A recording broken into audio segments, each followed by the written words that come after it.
Non, ben, en fait, en réalité, Moïse Katumbi a gagné. Pourquoi? Je pense qu'il y a un qui bien. Moïse Katumbi a na elembo ya kozala ministre ya économie ya mboka oyo. Avant na elembo ya kozala président. Mais ça qui dit nous. Voilà. Mais moi, je pense que surtout comme on a ma originalité de père et mère. Voilà, ces histoires-là de père et mère. Là, moi, j'ai. Ça veut dire qu'ils ont trop animal. Ils ont un degré. Non, oui, ils ont un degré. Oui, ils ont un degré moi à bannir ma casse. Voilà. Ils ont un cycle mort universel. Ça veut dire que tout, ils ont comme un moko. Culture, ils ont comme un moko. Nuance, ils ont comme un moko. Alors, faut apprendre et accepter de vivre en famille. C'est qu'il y a un magasinet qui émerge à soleil. La lune ne fait qu'interpréter la lumière du soleil. Ça vaut de savoir tout ça. Nous autres, nous avons des accords. Il y a à Rome, il y a à Vatican. Le Vatican. Et ça, il y a le Vatican. Vous êtes des aveugles. Comment? Je pense qu'il faut questionner vos pasteurs. Pourquoi ils ont fait ça? Il faut questionner les abbés. Les pasteurs, même les abbés, je mets ma vie en jeu. Je mets ma vie en jeu. Je vais salir des tests diagnostiques ADN. C'est déjà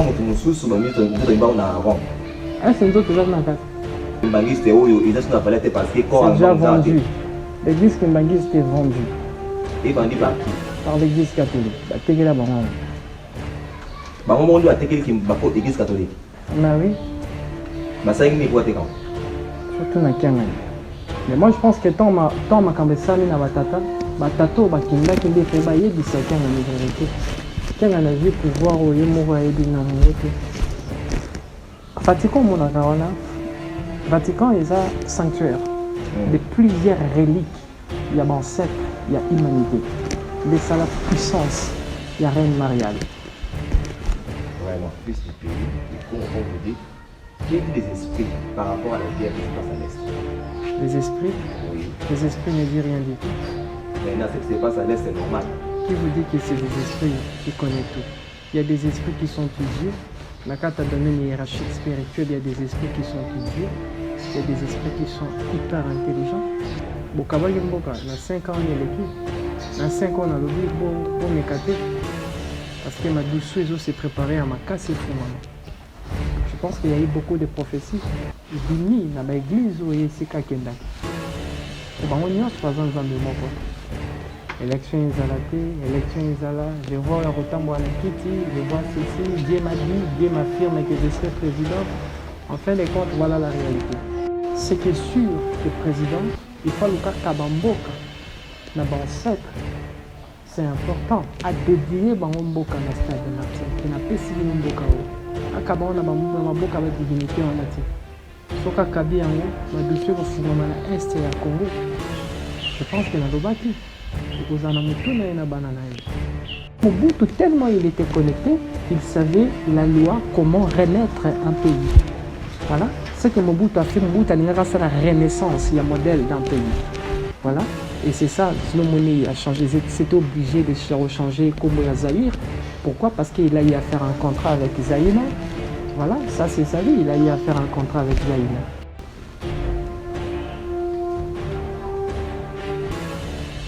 Je vois accident mort et avion en 2025. Mais on va l'aéroport Angers, l'aérodrome. On appelle ça aérodrome. On va dévier ça. Il faut signer ça. Félix Antoine Tshisekedi. Changer sécurité nous. Merci beaucoup.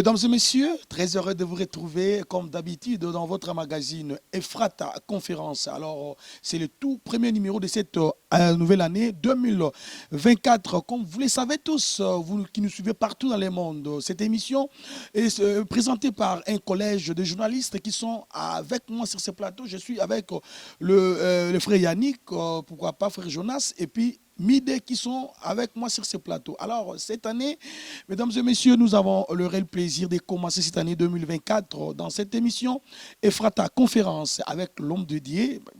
Lui-même va se présenter parce qu'il a une histoire qu'il n'aime pas. Alors, nous sommes bénis, donc ce magazine, nous sommes tellement bénis à un niveau incroyable parce que nous recevons le Messiah, c'est comme ça il s'appelle, le Messiah, le messager Congo. Il est avec nous, fils de l'homme, à qui j'ai dit déjà, fils de l'homme, bonjour et bienvenue. Bonjour papa. Meilleurs vœux. Merci pareillement. Comment vous allez? Votre santé? Mieux que possible.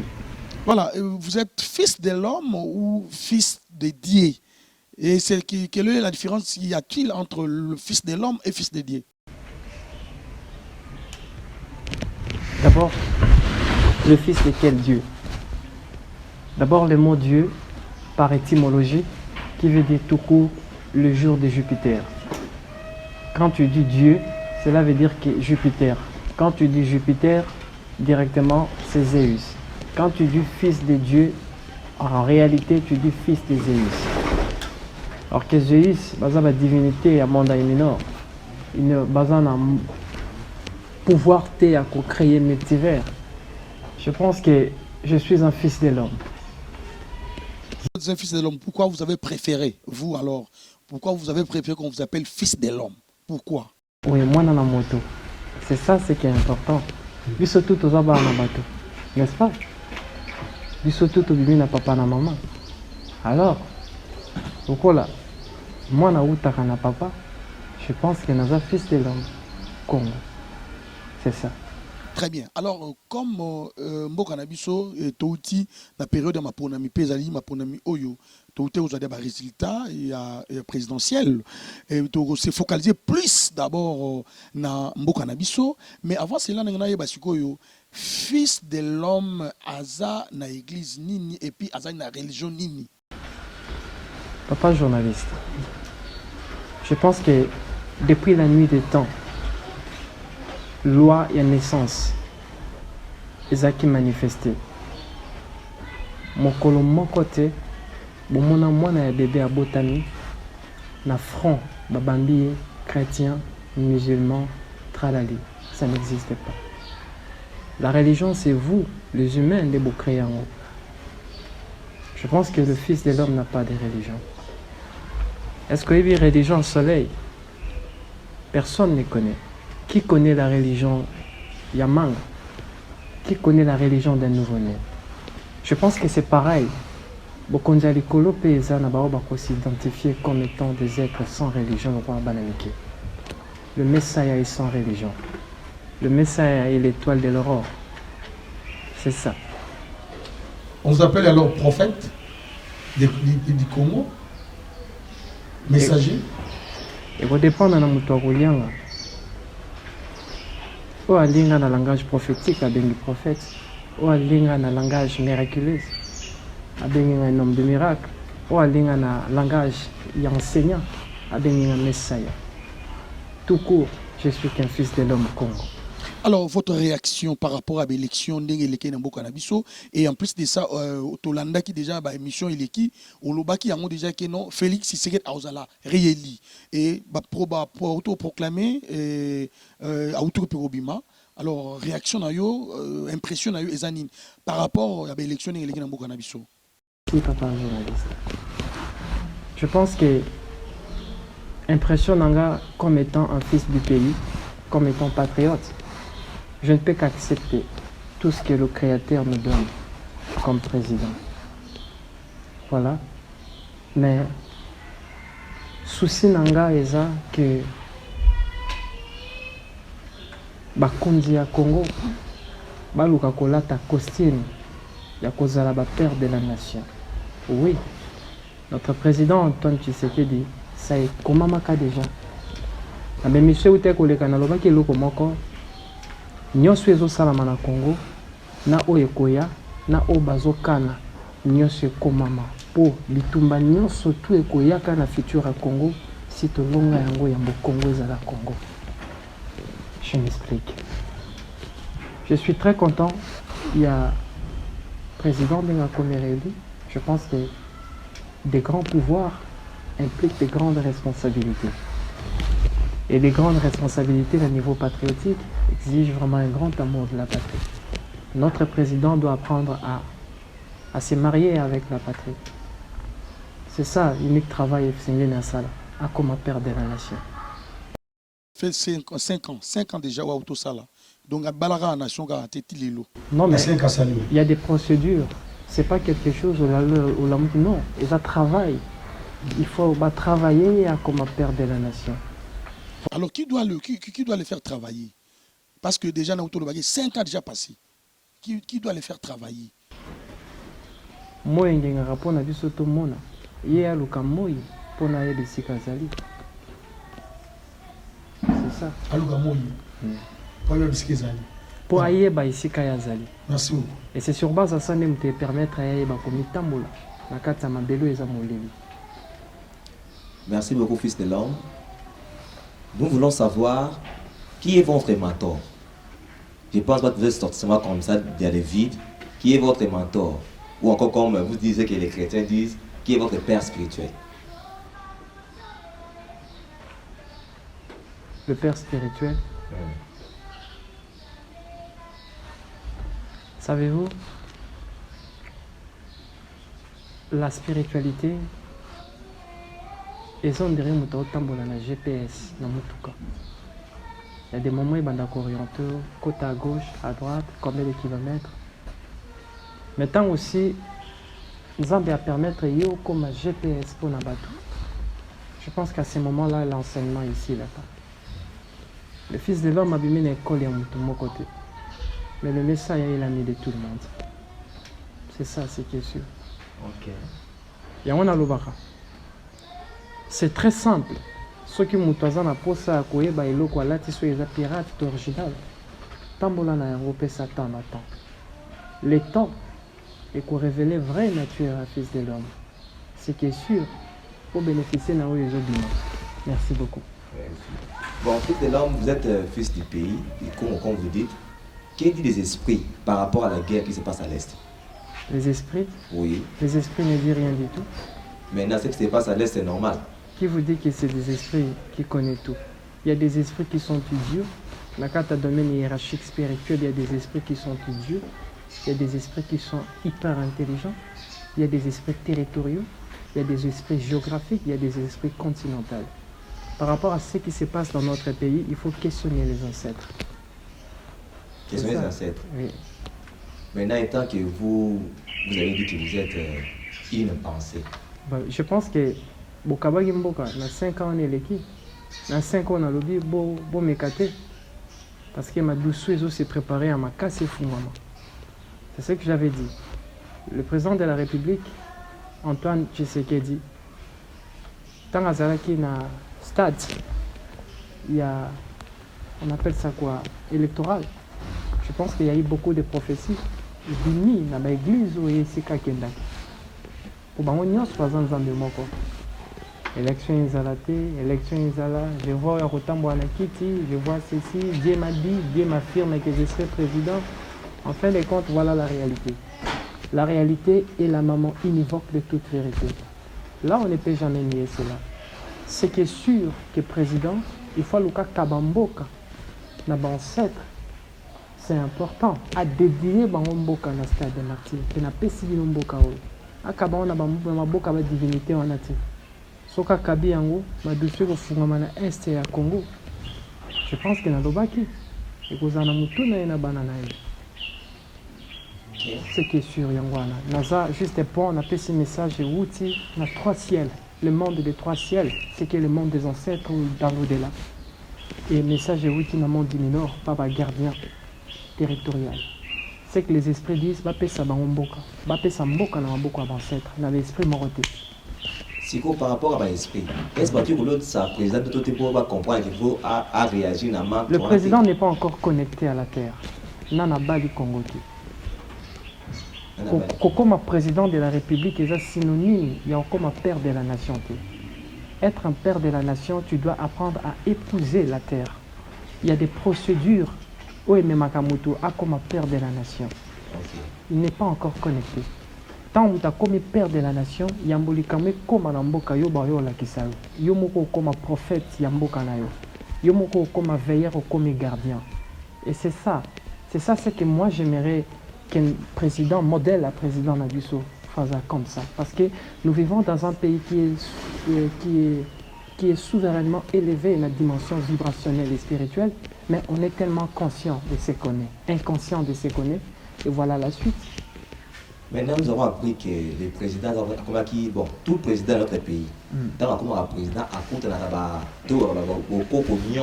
province. Qui vous dit que les chefs coutumiers ont le pouvoir? Beaucoup de chefs coutumiers, plus de 80% n'ont pas de pouvoir. C'est des hommes qui portent des choses traditionnelles pour bas. Ils n'ont rien. Ils n'ont rien. C'est pour ça que les présidents n'ont pas pu épouser la terre. Non, mais moi je pense que c'est pas ça. Il y a des procédures. C'est pas pour rien le Créateur a permettre de telle sorte que les nations surtout allaient évoluer. Il faut étendre dans le courant prophétique. Voilà, pour que permettre une nation et qu'elle Je pense qu'aujourd'hui que tout le monde comprend que le Messiah avait raison quand il a prédit qu'il y aura élection, le Félix sera réélu, il y aura ça, avec des précisions exactes. On a tout précisé. Je pense que on a lobby les Angoana. Oyo bango balobi les Angoana lobby. Ngana za point ya pamba. Soki bakoloka basaleli. Soki bakoloka te ngana za na problème te, ngana za message, naza muleki nzela na olekana. Congo eza ya bino. Merci. Fils de l'homme, toza toujours na makambo ezo simba vraiment ekolo Congo. Okoki koyebisa biso divinité de l'eau ezali nini pe koki ko expliquer biso na mozindo mboka na biso Congo pourquoi babengaka yango Zaïre. Je pense que sur le plan historique, posons d'abord en Congo. Pourquoi Mobutu a changé Kazoïsaki Zaïre? Parce qu'il savait, Mobutu connaissait des lois. La spiritualité en réalité c'est quoi? La spiritualité est une science des lois qui nous permet à se rapprocher de Nzambe. Parce que, je vous donne l'exemple. Si tu veux comprendre un État, ce sont des lois de l'État. L'État est à l'État. Ils ont les mots de Nzambe. Ils ont l'ensemble de tout ce qui est loi et de tout ce qui est principe. Voilà. C'est-à-dire que c'est lui qui veut comprendre le Créateur. Il faut qu'il y ait une loi où il salami dans la nature. C'est là où je reviens. J'avais dit que le vrai sauveur de l'humanité, c'est la nature. Voilà. Je pense que c'est à ce niveau-là que tant au monde dans motazo, tant la loi wana, dès qu'on permet ça nini, aïe bandeni na ko modifier l'espace naïf. Alors Mobutu tellement il était connecté, il savait la loi comment renaître un pays. Voilà. Ce que Mobutu a fait, Mobutu a fait la renaissance, il y a modèle d'un pays. Voilà. Et c'est ça, sinon monnaie a changé, c'était obligé de changer comme Zaïre.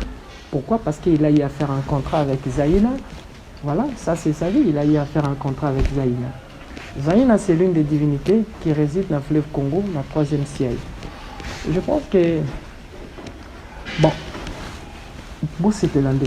Pourquoi? Parce que cette fois-ci, non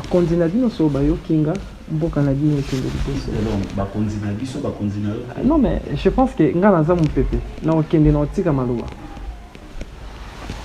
je respecte les lois et les institutions de la République. Mais Naza mon condité. Merci beaucoup, fils de l'homme. Pour l'année de Penzambo Cannabis au Congo, il faut changer Combo à Congo. Mais oui. Et pourquoi Combo Léopard? Non mais. Laissez-moi évoluer s'il vous plaît. Pourquoi? Oui, évoluer. Et pourquoi Mbo Cannabis de Combo Yambo, il y a l'équipe nationale de Léopard et ça vieilli, il faut tout changer.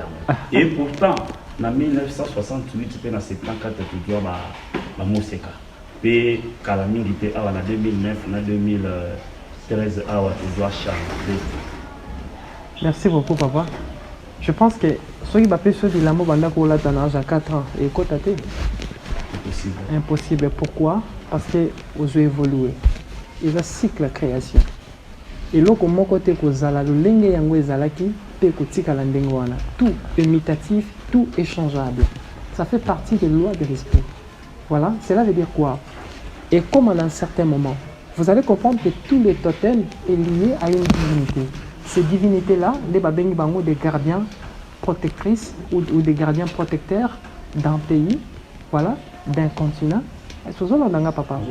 Maintenant, à cette époque-là, Mboka Nabiso Banako tambola l'esprit à léopard. Mais il a déjà vieilli. Cette entité c'est vieillir déjà. C'est la loi de la l'équipe nationale est belée à Afrique, elle va garder. Quand c'est beau, Coupe d'Afrique. Beau, Coupe d'Afrique. Mais la pays est belée, dans la Coupe d'Afrique. Mais oui, non, mais moi je pense que tout. Je parle de notre pays. Voilà, de notre pays. Il faut une rédemption. Rédemption, il faut changer beaucoup de choses. Oui, c'est Mboka. C'est là où on parle sur la rédemption d'un pays. Voilà, j'avais dit précédemment que les Congolais est colonisé dans le Congo. Le Congo-K est colonisé dans le Congo C colonial. Jusqu'à présent, le vrai Congo est colonisé. C'est là où j'avais dit qu'un jour, Bozo Congo ya Sika ya Mboka na Bino, il faut changer. Ça veut dire que pour renaître un Congo héros, pour renaître un pays héros et souverain, je pense que il faut botter la base. C'est important parce que le part à vieillir. Beaucoup qui met, beaucoup makéroulement bolemba. C'est comme ça, ça prouve qu'à vieillir. Ça veut dire qu'il faut tout là que l'amba moussoussou. Maintenant, quand les totems sont fans de solo, totem y a encore même hymne national, totem a même constitution, quand totem a même drapeau, totem a même la monnaie. Parce que dans le royaume des trois ciels, dans le monde des ancêtres, il y a des ancêtres comme des héros au bakufa pour la mboka ou bazo réclamer du longi na bango na mbongo. Maintenant non tiens. C'est ça le problème. Or que mbongo sur le plan spirituel, voilà. Ils ont d'ailleurs monté tambola na télésma. Télésma ils ont quoi? C'est des portails fluidiques et ils ont relié Moutou avec des dimensions spirituelles. Croyez-moi, cet argent-là va influencer votre quatrième dimension. Et votre quatrième dimension va influencer votre pensée. Et voilà la suite. Ça veut dire que tout fonctionne par la spiritualité. Jamais on coupe sans la caméra. Il faut le père de la nation. C'est à lui. Je sais. Il y a un drapeau, il y a une nationale, il y a un totem, il y a du tout. On m'a tout donné pour vous. Parce que ce sont des pièces. Voilà. Et on dirait un mécanicien ailleurs. Elle s'est venue que papa. Au moins une voiture d'abino, je Congo loko la mutuka. Loko à 207. Vous avez un papa. Maintenant, nakata mutuka 207 en moteur est en panne. Chauffeur n'y a pas de nakata. Admaka faut chauffeur. Pas profane. Mais un vrai mécanicien doit dire non, le problème n'est pas un chauffeur. Maintenant, je dois chauffeur loko la chef de l'État. Je dois client loko la biso ba patriote. Pourquoi tu as condamné chauffeur au moment où le pays est en panne? C'est le moteur de la République qui est en panne. C'est là où j'ai parlé sur les 5 éléments fondamentaux, les 5 pièces. Il faut changer constitution pour avoir un pays héros et souverain. Il faut changer totem, il faut changer drapeau, il faut changer monnaie, il faut changer constitution. Sans ça, comme ça, il n'y aura rien qui va changer. Ça, c'est univoque, écrivez. Zongi Sango, si longtemps les 5 éléments sont fondatés, là, mais vous avez la prospérité, c'est là, émergence. Merci beaucoup. Oui, papa.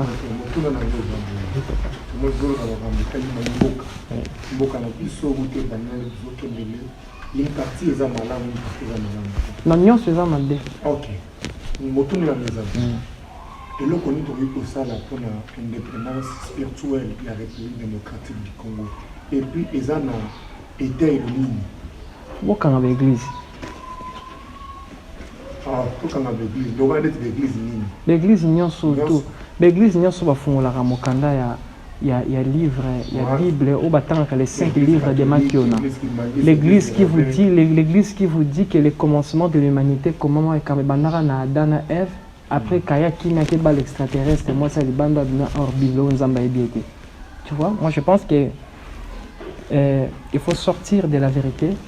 L'Africain, savez-vous ceci, mon papa, que vos ancêtres ont allaité l'humanité, la spiritualité. Vos ancêtres ont allaité, Mélissa, ma belle, Yamolimo, la bamboka nyon surtout aux hommes au niveau. Comment voulez-vous imaginer que les autres ont dit si ma collègue a bateau du soto apprendre? Ça veut dire que quelque part il y a une déviation trajectoire vibrationnelle. Maintenant, c'est un abisso d'être reconnecté à cette branche-là pour que tout ça soit élan mon sous soit sika. Papa. Je pense que d'abord on a toute la question où est l'oche du Shango? L'oche des Shango, je pense qu'ils sont dans Boka Oté, je pense qu'ils sont en Belgique. Pourquoi? Or que là, l'oche des Shango, aujourd'hui, ils ont compris que le secret de la mathématique est sorti du Congo. Ici, dans votre pays. Maintenant, imaginez, quand on parle de la mathématique, on voit quoi? On voit la trigonométrie, on voit les binaires. Voilà, on voit les binaires. Quand on voit les binaires, on voit quoi? La technologie. Ça veut dire qu'une partie, il y a technologie, une partie spirituelle, scientifique, il y a beaucoup de voilà, ça veut dire il y a beaucoup de choses. On vous a dit que oh non, Mina Lumumba, c'est pas Mina Lumumba. Ça c'est faux. C'est pas ça. Moi, écoutez, ce qui est sûr dans votre pays, il n'y a pas rien. Bon, ce qui est sûr dans notre pays, il faut éviter de souder. Voilà, tout est à refaire.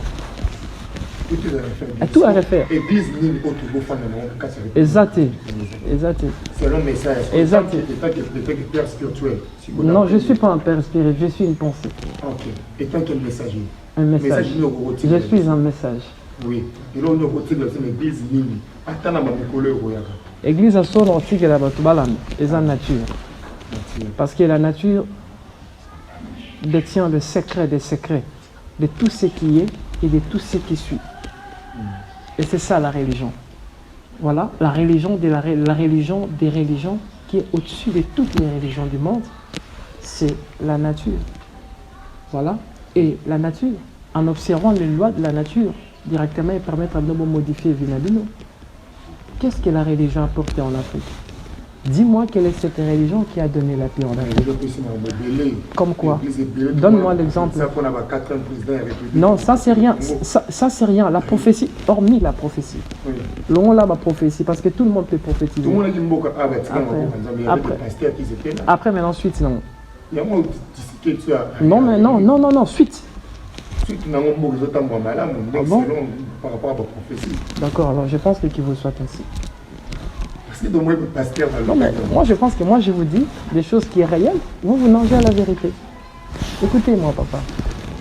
La réalité est la maman de toute vérité.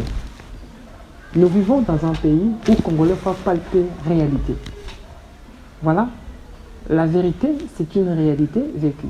Mais on parle bien d'une réalité substantielle. Papa. Cela veut dire quoi? Je m'explique. Prophétie n'est ici dans le Congo. Depuis que bando botama na kata mboko ya Congo. So ba bengi pasteur moi na botem la maternité on peut sa prophétie ni. On sa servante mnene nzambe. Alors banen ba sa bampol pour être. Banen ba sa micro. Je pense que posez-vous, banen ba tonga ba gratte-ciel. Banen ba changer ma bébé. Y a pas. So moi na côté national politique, loi liboso ba ka comme objectif de vote. Ça, il faut comprendre que la conscience, il y a 100% des Congolais, ils en ont un degré hirou. La pensée hirou, animale. C'est qui est sûr. Voilà, très bien, merci beaucoup. Alors, ça veut dire que nous, excusez papa, oui. Nous prions pour manger, pas pour créer. Lorsque vous allez comprendre, on cherche le créateur pour créer parce que nous avons une notion de la création. Tout ce que le créateur nous donne, ils ont une sens à création.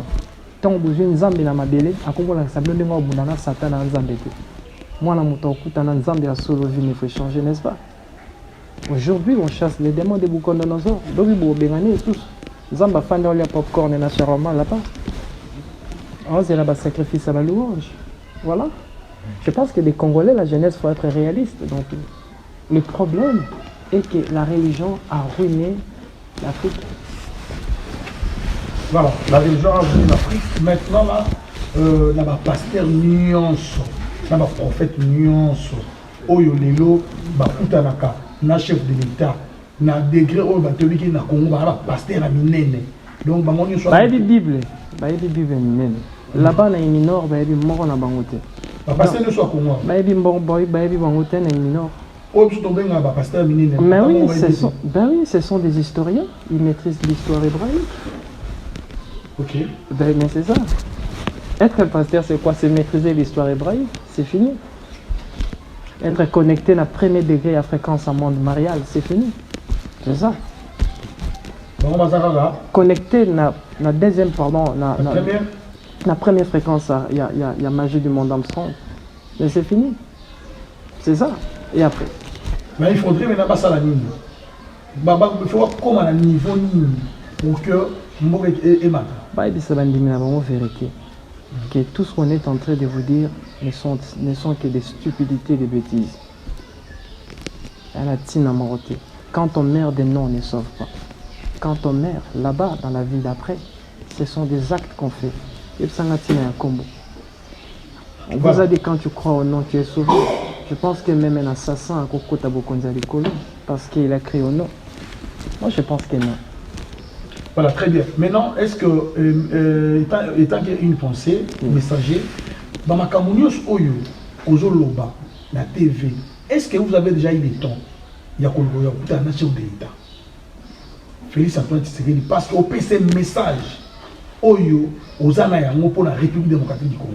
Il y a la manière lente, il y a la manière rapide. C'est-à-dire?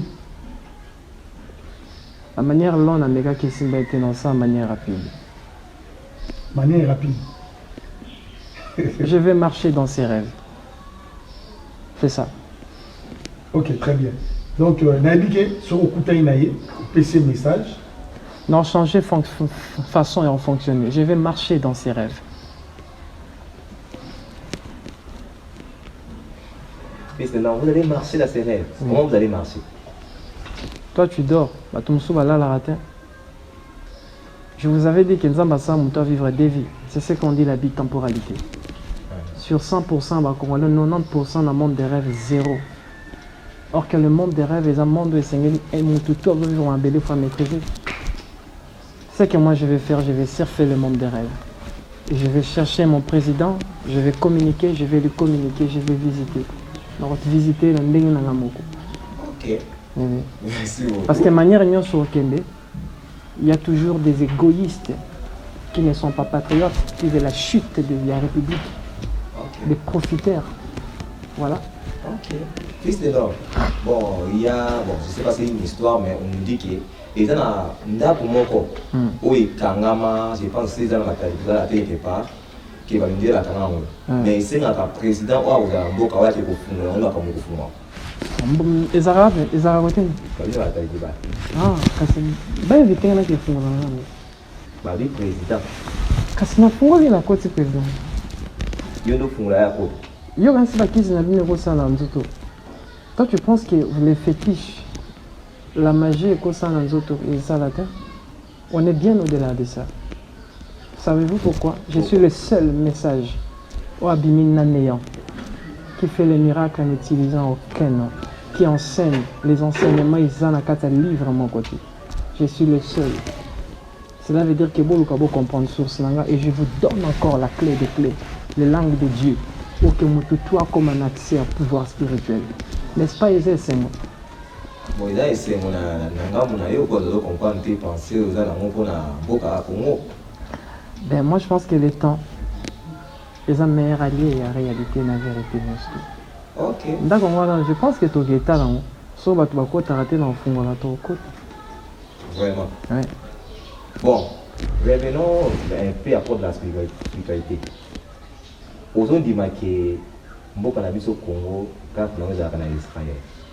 Maintenant, comment se fait-il que vous avez des clichés? Bah, clichés qu'on a au monde à Miana. C'est vrai, quand ça commence à vraiment. La carte de RDC est dans Israël. Ouais. Maintenant, comment ils ont connu que Nzamba a raté? Parce que nous croyons aujourd'hui. Mais le Nzamba a raté. Au Nzamba, mais ils ont dit que l'église va raté. Mais la divinité, c'est des divinités. Bon, divinité, oh, ils ont dit ouais. Il y a au bout qu'ils ont la montée. Non, oui, mais quand on a un beau kawan de Monica, un beau kabiso et Van, c'est ça, Nicolas. Faut pas Palestinien, bah, on doit expliquer.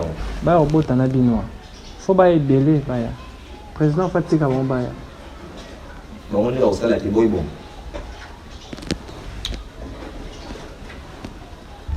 Il faut bah, mais tu vois qu'il va y avoir des informations, il y a le Kouta qui va courir. On a encouragé le gouvernement Salon Baya. Ceux qui vont indiquer Batika Baya, Bafan sa constitution, Bafan sa loi, Malam, Batika Bambakota. c'est pour ça que c'est. Comment ils ont mené pour la bino? Ils ont mené pour la biso. Donc, tu vas rendre beaucoup, il y a plein de beaucoup. So ba loi ifandi Malam. Tu vas rendre pour vendre la banque kimia. So ba loi ifandi Malam, constitution ifandi Malam. Bafandi pourquoi? Tu sais combien de nos frères bazar qu'on en Europe, ils sont à l'aise? Ou l'année décembre, il faut bien atteindre au moins 100 €. Je pense que bakuna tu bazar mboka bapaya. Mutu mota zapana. Chana mutu no personne n'est chez soi. Ils sont tous surtout quelque part. Est-ce que connais-tu origine, la barrière, arrière, grand-père Naïm? C'est comme ça. Mais pourquoi jugez-vous les uns les autres? Aussi longtemps, mort na kati na mebi origine n'était. Le plus important, c'est ma belle moko. Le Congo est grand. Faut tout accepter. Dans la bénédiction, il faut accepter. Le jour où on fait de sa constitution, on fait de la loi malam au Congo, il faut tout accepter qu'on fait un peuple pour une émergence, pour synergie et permettre l'évolution. C'est important. C'est très important. Je pense que moi, j'encourage les chefs de l'État à permettre à la Palestine. Mais je sais bon, des chemins. Quand on a vu les affaires, le temps où il y a la banque, on a besoin ça, il faut bailler. Pour que vous faites la porte, bailler. Tout le monde a kwanga, tout le monde a mutambu, tout le monde a tendele. Voilà, pour profiter du soutien au Congo. Je pense que va porter en plus, il faut bailler. C'est bon, côté. Fils de l'homme, ils ont continué toujours dans le solo, ils ont simba vraiment, ils m'ont Congo. Papa kangi maloba nanga na li bakoko bakota tokoki kosala nini na mboka oyo po to récupérer une partie ya souveraineté oyo bakenda na yango. Et puis pourquoi selon vous Mobutu reste jusqu'aujourd'hui le seul père de la nation tandis que la RDC a connu tant de présidents? Je ne sais pas pourquoi, qu'est-ce qu'il a fait et comment étaient ses vibrations, mais ce qui est sûr que il a fait des efforts à sacrifier sa vie pour la patrie. Yokanga papa. Mutunyo soit ça la sacrifice pour na bateau. Ça veut dire qu'à sacrifier nous autres pour na bateau. Croyez-moi ça héros. Mobutu a sacrifié son âme pour na kimia mboko. Savez-vous ça? Alors ça importe une notion de sacrifice à Salaki. Il a respecté la loi du multivers. Moye pesa. Yokasi moye pesa pour na il s'en fout, hop, la pona bino. Ndou les autres bimana, les autres bimapona ndou. Il s'en fout, pona bino. C'est ce qu'on dit la loi de l'interdépendance. Celui qui transcende à comprendre la loi et à sacrifice devient un fils des cieux. Mobutu c'est un fils des cieux. Alors tu vois que ça ni côté. Besoin de sans autres ici. Après vous ressusciter l'esprit naï. Pour souveraineté, il y a des moutaf. Payer ça qui flambeau à souveraineté. Des fois qu'il y a un moto à nekoufa. Ceux qui ont récupéré corps, après, sans les commis, il y a des choses qu'on fait pour que son esprit réagisse. Comment voulez-vous croire que l'esprit a mousé et a surfé jusqu'à quoi qu'il s'aligne à 50%? Voilà. Je pense qu'il y aura un moment et ça à 100%. Avant midi, mon abango ça à 100% et sengeli na bango. Et sengeli na bakambiambo kabasala nini. Bazwa, voilà. Babilongio ya bango wana bakufa bachango na kati ya bambongo. Et je vous dis encore, Boliam Bongo Moro Namboko Borbengango héros. Bongo Musu Bolia Namboko Borbengango Nzimbo. Bolia Dembongo, franc et longo.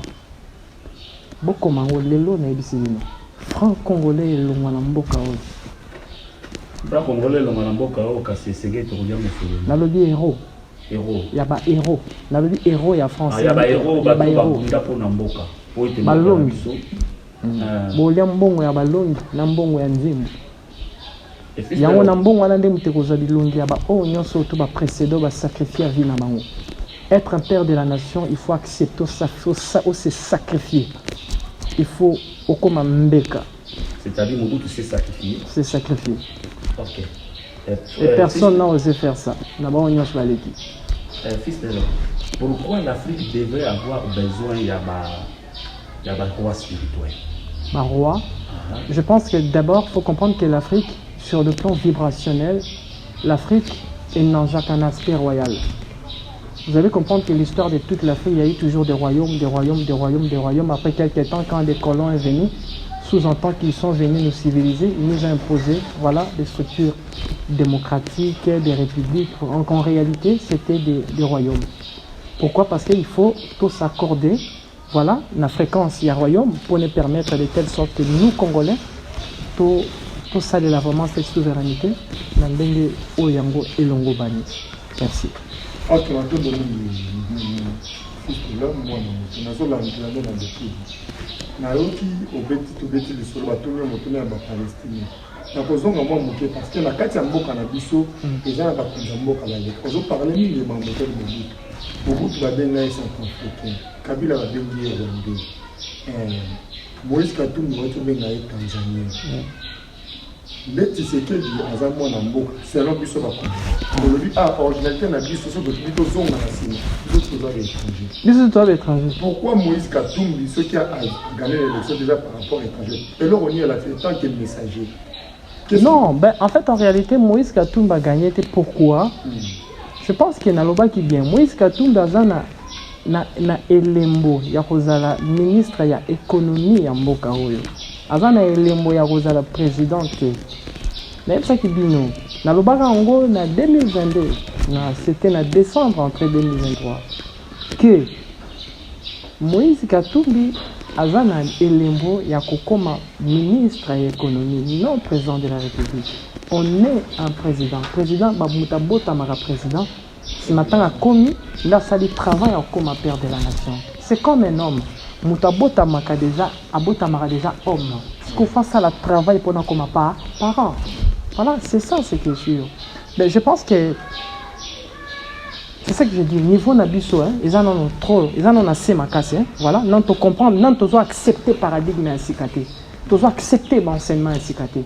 Qui connaît ses origines? Mais autant les famille royale, où ils sont en Angleterre, ce sont basés en origine yabalement. Mais basés en diriger Angleterre, n'est-ce pas? Moi je pense que c'est ça, ce qui est fou. Voilà. Mais moi je pense que surtout la originalité des pères et mères. Voilà, ces histoires-là des pères et mères là, moi j'ai. Ça veut dire qu'ils ont ils ont trop animaux. Ils ont un degré. Non, oui, ils ont un degré. Oui, ils ont un degré moi yabani ma. Et ça, c'est des animaux qui peuvent penser ça dans un monde, au monde comme universalisé. Voilà. Tout un cycle moko universalisé. Ça veut dire que tout, ils ont comme un moko. Culture, ils ont comme un moko. Nions, ils ont comme un moko. Alors, faut apprendre et accepter de vivre en famille. Voilà, c'est ce qui est sûr. Qui connaît ses origines? Nabato, Bazo, Moïse Katumbi, ceci. Qui connaît ses origines? Mais oui, qui connaît ses origines? Peu importe, qui connaît ses origines? Mais moi je pense que qui connaît ses origines? Qui connaît l'origine? Il y a papa Etienne Tshisekedi. Qui connaît ça? Mais personne. Qui connaît les ancêtres? Mais personne. Ils sont tous aux abats inconnus. Voilà. Ils sont déjà moutafanda à Sophie Mouninga, moi na makam. Arrière, grand-mère, non. Parfois, ça rappelle du kangou. Biso tout toi na makam, biso tout toi bata, biso tout toi randengwana. Donc inutile au jugeant. Ok, c'est inutile à juger, merci. Nous avons un message nouveau, nous avons Samuel qui différence entre Thomas et Je pense que moi et Samuel, différence. C'est juste que c'est comme la lune et le soleil. C'est à vous de choisir. Il faut être salut. Il faut y aller, c'est tout ça, tout ça, pas trop dans la rue, mais dans le bureau, la caméra, les gens ont besoin qui va dans la salle, dans la soleil. Autrement, dans la Samuel, dans sa boutique, la qualité, à ça, la émission, dans le dictionnaire, dans le livre du collège à faire. Azobimi, ça va broncher. Mais il y a aussi la émission, ça va broncher. C'est ce que je vous dis. Tant qu'on monte sans épeli, c'est qu'il y a un magasin qui émerge à soleil. La lune ne fait qu'interpréter la lumière du soleil. C'est à vous de savoir tout ça.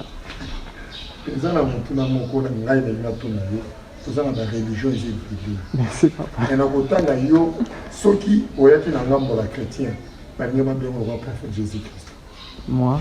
N'a réponse. Ok.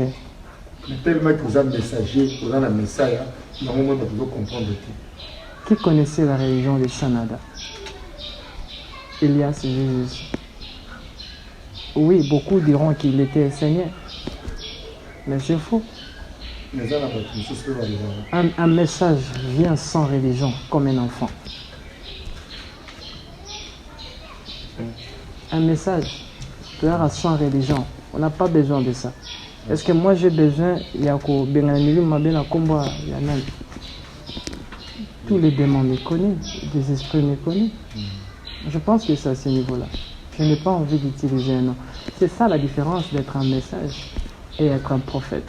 Un profil, franchement, dans une TV, dans un profil, nous tout le monde a un film, depuis dans un enfant de Tokoli, les autres représentent Jésus-Christ.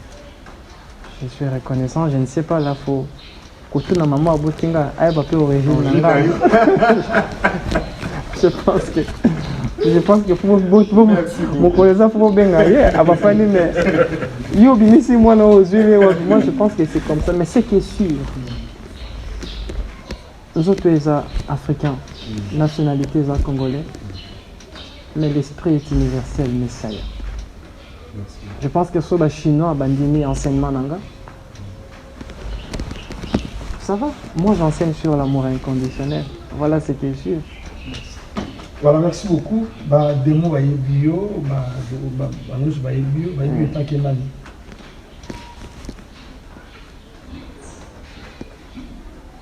Pourquoi voulez-vous savoir?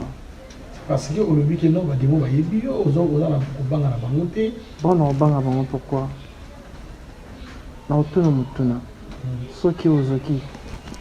Le connaissant la passe, n'est-ce pas? Mais bien les angles et tous les habitants. Non, on va répondre ça la passe. Pourquoi? Parce que nous autres qui sont qui potent à Isali. Je pense que les débats sont comme ça. Quand tu marches dans l'impureté, ils vont venir dans ta vie pour te signaler que tu dois rentrer dans la pureté. Je pense que les humains, il y a la dimension spirituelle, c'est là où on a la compréhension. Okay. Que c'est lui qui reconnaît un créateur qui est au-delà du temps et de l'espace, à se libérer directement dans la loi dualité, de chasser des démons qui n'ont pas de nom. Pourquoi? Parce que des démons qu'on chasse à l'extérieur de nous sont à l'intérieur de nous. Des anges qu'on invoque à l'extérieur de nous sont à l'intérieur de nous. Quand tu comprends la loi des lois qui est l'amour inconditionnel, tu deviens une lumière. Quand tu deviens une lumière, dis-moi, démon n'y n'a rien à vivre. C'est ce que j'ai dit, c'est lui qui est mon toit comme une lumière. Le ténèbre parfois est baillé. Or que le Fils de l'homme n'est ni dans la lumière, ni dans les ténèbres. Il est où? Je suis dans les temps. Vous êtes dans les temps? Je suis un fils des temps. Okay. Je ne suis pas, quand tu me cherches dans la lumière aux Zouangaté, tu me cherches dans les ténèbres aux Zouangaté, je suis un fils des temps. La maman de tout mouvement. Voilà. Ma réponse nous spéciale.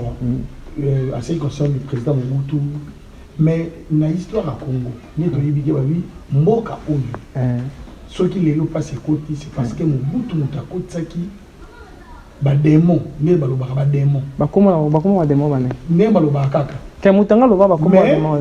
Parce que na mona kana ba TV ngaza kanga Mobutu. Parce que ce sont des N'est pas tout le temps na Congo parce que Mobutu n'est pas côté Congo na passe. Mais le lobo Félix c'est que na mandat na Liboso remise et reprise où ça maquillé na Kabila. C'est symbolique quand même. Makasi. C'est symbolique. Makasi. C'est par rapport mais tu continues la dispensation mususu mboka. Voilà, tu sais que dans la bande musa na ende na mandat, nous soignons avec introduction. Introduction mais au tout le monde on reconnaît Mobutu. Non, on comprend je dis par rapport à la vie, par rapport à la mère patrie. Okay. Ça dit que Mobutu n'est pas comme qui perd de la nation. Babo batika il faut pas ça le travail comme père de la nation. Donc tant Joseph Kabila, on s'est remis des reprises donc on a 18 ans ça là qui. Tiens comment père de la nation. Bolinga qui était bon ça assemblée. Bon tika assemblée Bolinga qui Kabila était. Mais dis-moi, et on dirait maman moko, à Salarane, à Zaba Mengonae, à Zamobalité, à c'était la gêne moko boy. bafandi na ndako mais maman na bota bana déjà siko so bana na kati ya ndako wana baolinga mobala mama te dis-moi mobala osani aokena ye voilà vous le peuple congolais vous avez blessé Kabila faut se repentir. Oh. Mais je vous dis on va Kabila. Ben Ozonga. Comment? Parce que qu'est-ce qui va oh comment? Ozonga. Ozonga na mboko kometa. Ozonga. Akozonga na mboko kometa na. Bon bossa za rame. Avec président de la République. Avec asa Ozonga lwana. Bon comment? Ozonga soki na 2028 parce que mandat Félix est aussi là. Non, tu sais après tu sais que de moi ça Ozonga. Après moi si na momo fatanga non, aotanga. Azotanga na monde. Ba préparé. Le monde est préparé. Mais nature est préparée. Ah, cela veut dire comment connecter par rapport à un message. Ah bon. Je ne peux pas tout dire dans la caméra, mais c'est que sûr qu'au Zonga. Ok. Voilà. N'habitez. Autour de l'eau, il y a une importance à ma casse. Au lobby qui au Luka qui au Koutama, na président Félix. Balingaï Kokuta na yité. Mais au lobby au marché na bango tonaï. Ouais. C'est un peu absurde, un peu abstrait, non comprendre la tête. Est-ce que ma candidature moto souki yana le banda? Yanzam. Yanzam menin oyo ni manga parce que le Yanzam menin. Moi, je reconnais un créateur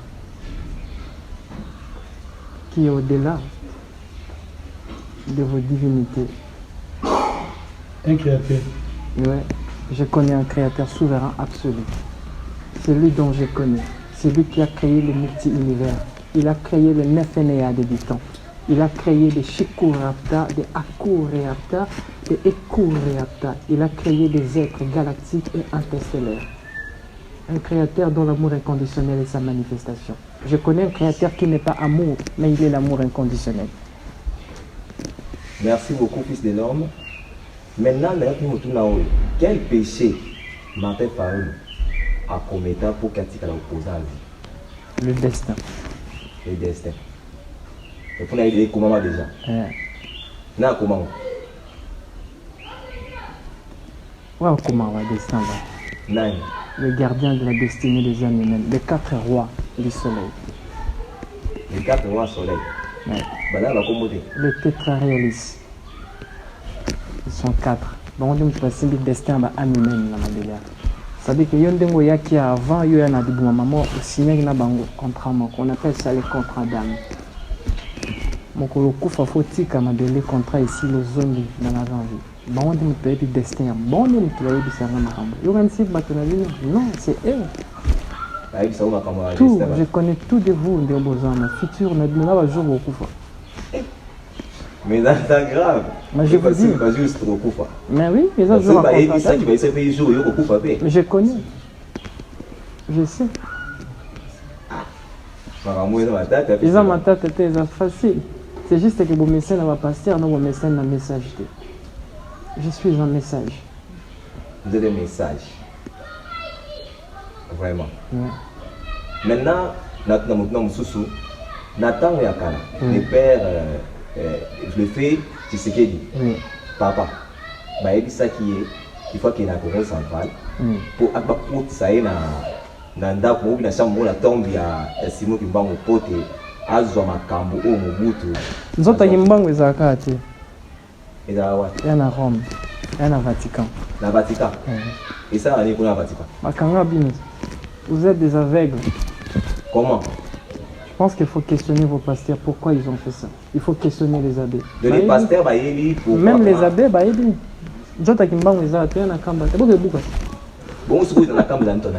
je mets ma vie en Angers.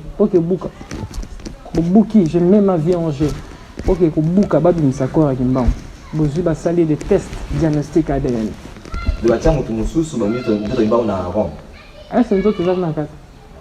L'homme consomme les illusions. C'est ça, dit ta religion. Vous êtes obligé de consommer les illusions, c'est ce qui nourrit votre foi. Donc, le ministère où il y a Kimbangui, c'est parce que c'est déjà vendu. L'église Kimbangui était vendue. Et vendu par qui? Par l'église catholique. L'église catholique. Mais oui. Bah ça il n'est pas quand. Surtout na Kiangani. Bon quoi vous en pensez? Na ce cause dans la lumière par rapport à ça. Et là on y a ça Kiangani pour attaquer l'église. Et ta église qui maniste. Mais moi je pense que tant ma kambesami na batata, batato bakinda kinde fait ba yebi sa Kiangani vérité. Kiangani a vu pouvoir au yemoro yebi na mote. Toi tout n'a quitté. Olobi? A tout n'a quitté. Eh ben moi je pense que les abats secrets na bango, j'ai que na ko binisango te abats secrets na mais c'est que sûr que le corps de Kimbangu n'est pas ici dans votre pays. Bon le corps lobby boule c'est club ici réalité. Ce qui va te dire Mbangi c'est va décider là que ça va pas votre accord. Et là on est ça on a laissé.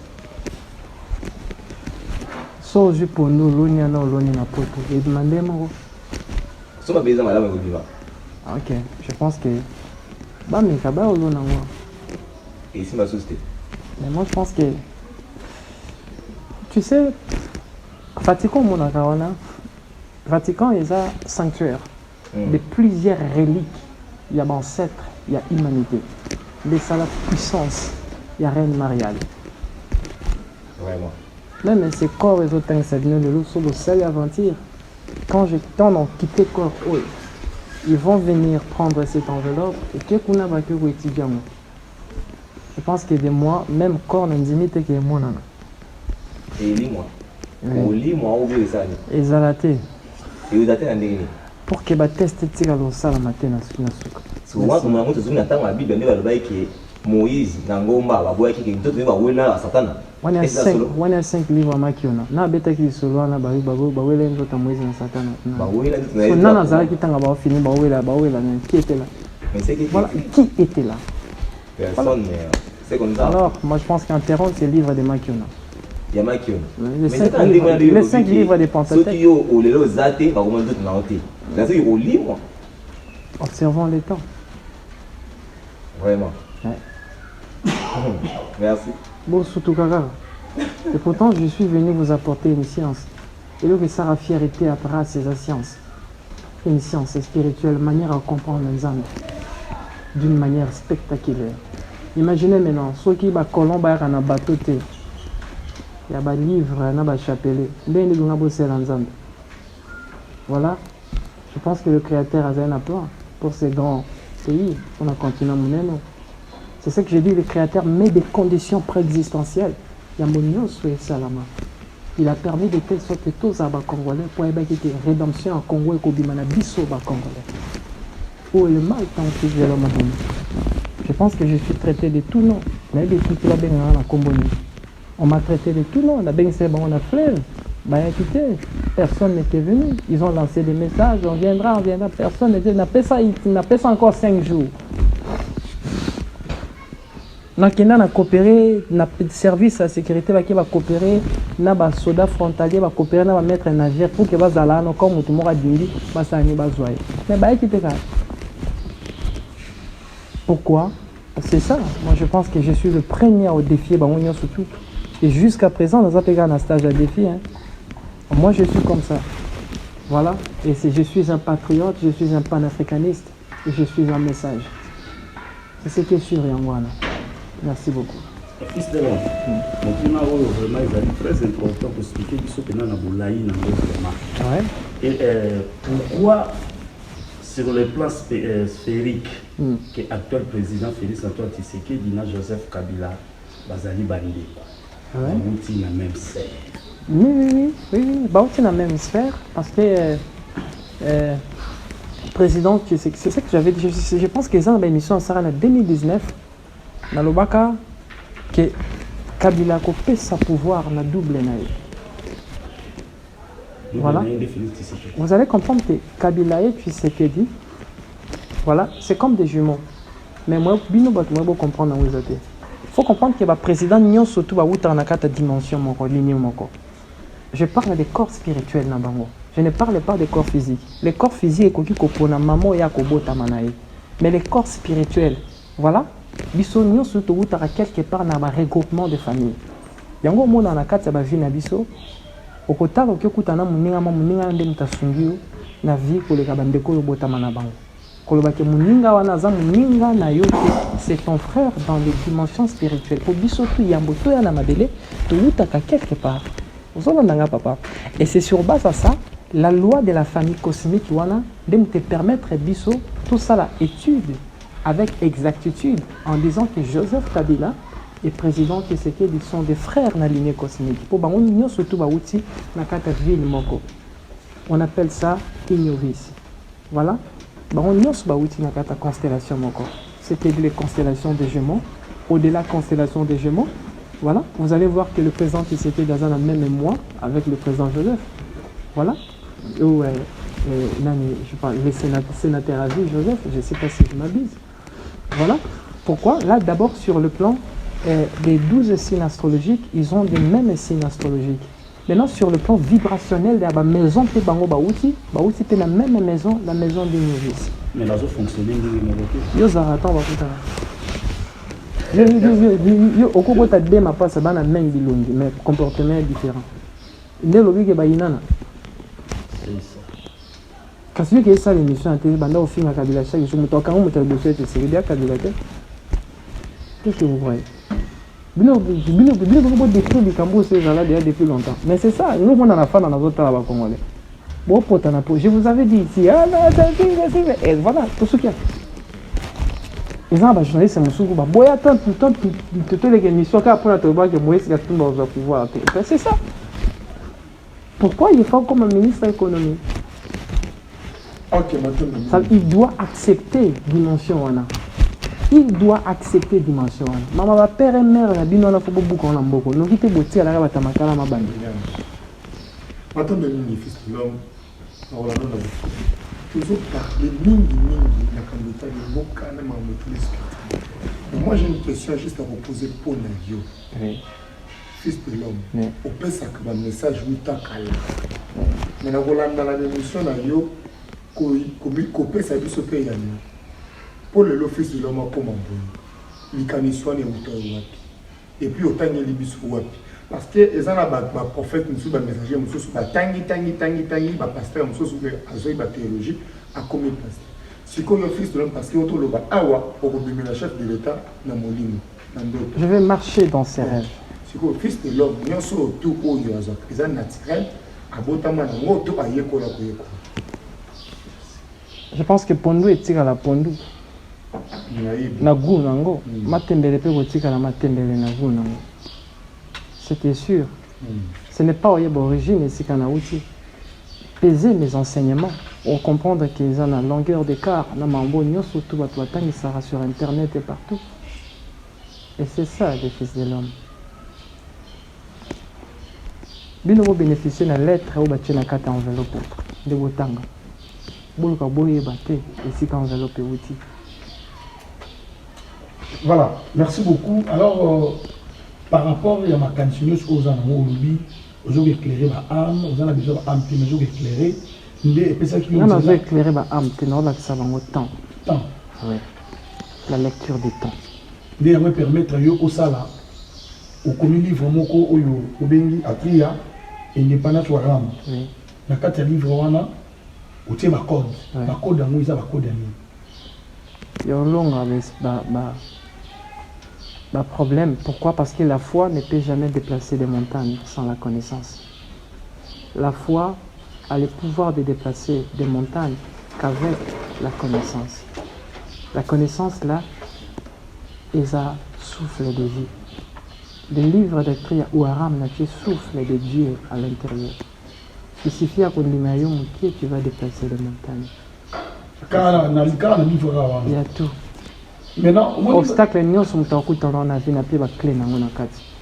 c'est ça ce qu'on dit l'indépendance ou Aram.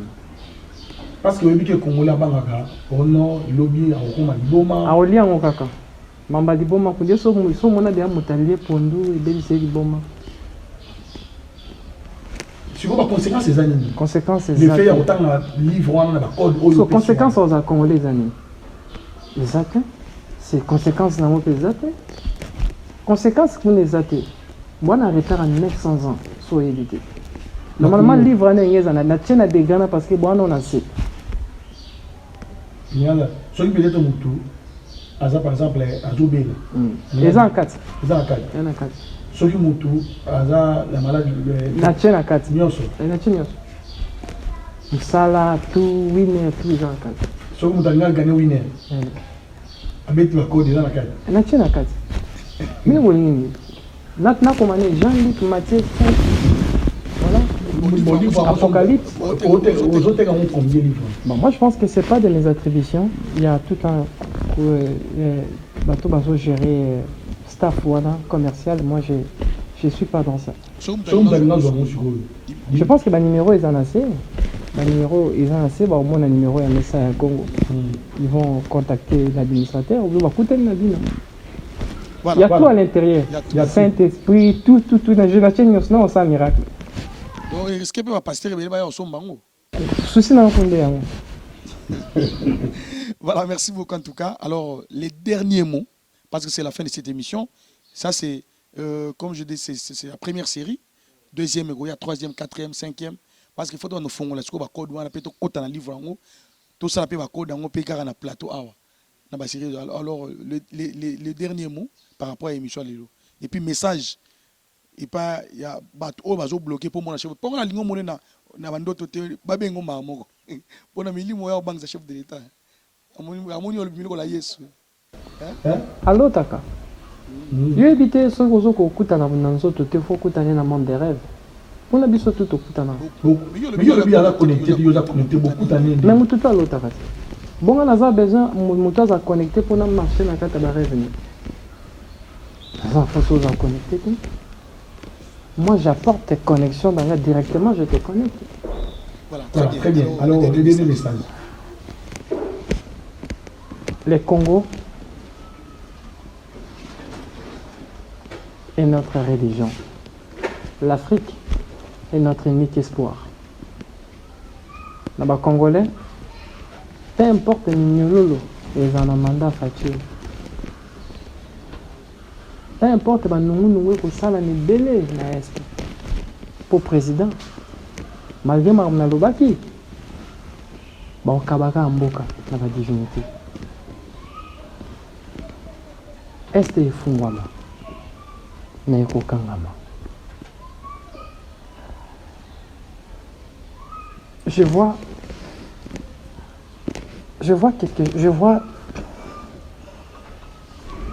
Je ligue Mokengue Salama pour la destruction au Congo. Opposant à Congo Bakeba, mouvement Mokengue Sangisabango surtout. La but est de pouvoir pour rien changer. Mais pour dévier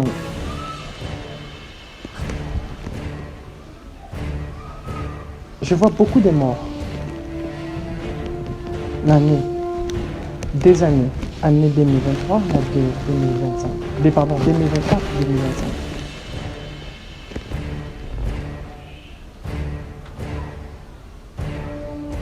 Je vois accident et avion en 2025, mais on va l'aéroport Angers, l'aérodrome, on appelle ça aérodrome. On va dévier ça. Mais il faut signer ça.